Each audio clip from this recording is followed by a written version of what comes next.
Football খেলে গেছে অনেক লেজেন্ড, কিন্তু সব লেজেন্ড একটা নামের সামনে মাথা মতো করছে। ওই নামটা ক্রিশ্চিয়ানো রোনালদো।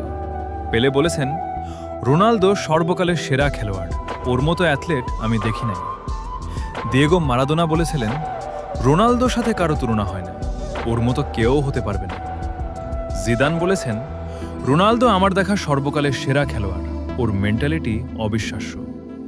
রোনালদিনহো বলেছেন, রোনালদো ফুটবলটাকে অন্য লেভেলে নিয়ে গেছে, আমি ওকে সম্মান করি।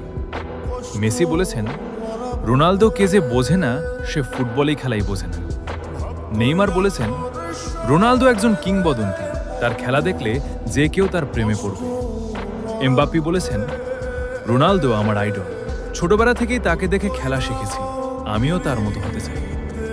কাকা বলেছেন, Ronaldo great of all time god, এবং তার সাথে কারো তুলনা হয় না, সে সর্বকালের সেরা প্লেয়ার।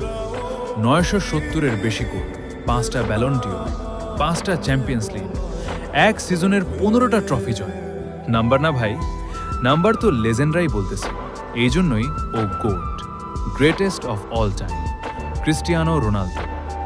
রোনালদোর সাথে কারো তুলনা হয় না, সে সবার আইডল, সবার অনুপ্রেরণা।